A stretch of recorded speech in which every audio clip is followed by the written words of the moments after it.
Motley QC MP, political leader of the Barbados Labour Party, Comrade Jerome Walcott, General Secretary of the Barbados Labour Party, members of the National Council, current and former members of Parliament, members of the Diplomatic Corps, members and supporters of the Barbados Labour Party, invited guests, ladies and gentlemen, good evening.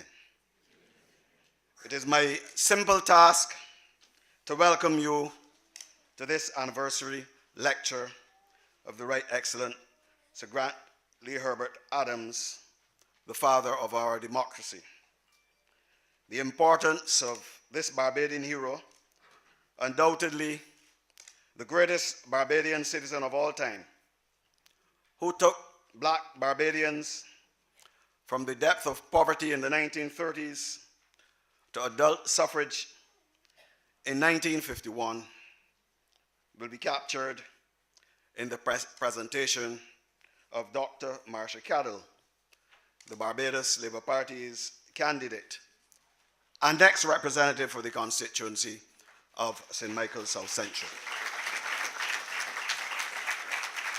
In this event, ladies and gentlemen, in this connection rather, events like this allows the Barbados Labour Party to showcase the talents and intellectual depths of a new generation, which in some way is a legacy from Sir Grant Lee Adams. Thanks to Sir Grant Lee, ordinary citizens like Kirk Humphrey, Ryan Strawn, Colin Jordan, Adrian Ford, Dr. Sonia Brown, Neil Rowe, John King, Ralph Thorne, Charles Griffith, and Dr. Marcia Cadell are the beneficiaries of an opportunity which their great-grandparents were denied. It is therefore no secret that the gains and high standards of living which we in this country have enjoyed over the years is a direct result of the strong leadership of Sir Grant Lee Adams and our founding fathers. It is, however, ironic that those gains which we fought so hard to achieve are today being threatened by an administration that is not only incapable of grappling with the problems facing the country, but is also bent on shaking the very pillars of governance which Sir Grant Lee Adams fully embraced. The current mouthings of the Democratic Labour Party ministers and parliamentarians show that they have utter contempt and no respect whatsoever for the Barbadian people they represent and their democratic right of freedom of speech enshrined in our Constitution.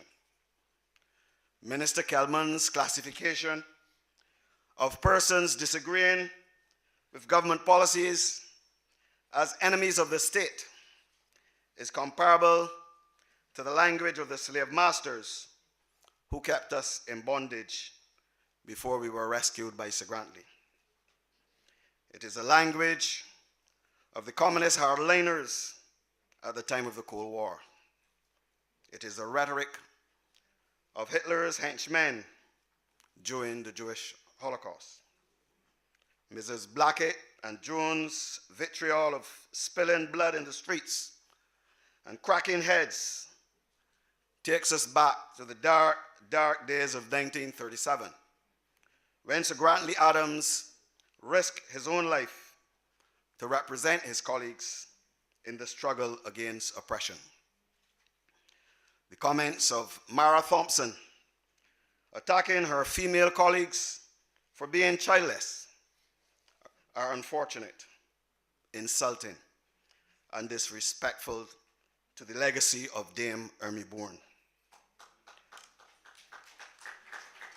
Perhaps Sir Grantley's greatest legacy is inherent in the pinnings of democracy, which all the leaders of the Barbados Labour Party, in the likes of Hugh Gordon Cummins, Sir Harold Bernard St. John, Tom Adams, Sir Henry Ford, Owen Arthur, and now the Honourable Mayor Motley, all embraced. If Sir Grantley's crowning moment was to successfully oversee the election of Ermi Bourne as the first woman to enter the House of Assembly, his greatest joy from his emotional perch in the Red Sea in heaven 26 years later would be to see the Honourable Mayor Amor Motley elected as the first female Prime Minister of this country. Like Sir Grantley, she brings a wealth of experience to the office of Prime Minister unrivaled by far by any leader of this country since independence. If the vision of Sir Grantley was to secure our democracy, hers is to ensure its preservation.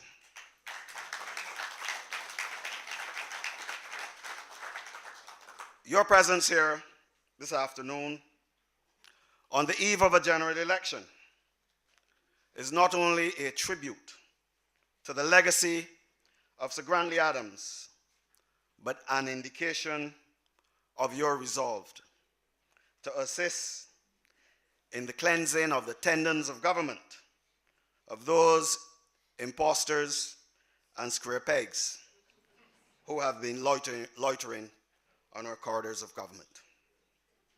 I look forward to welcoming you in the month ahead to that glorious celebration.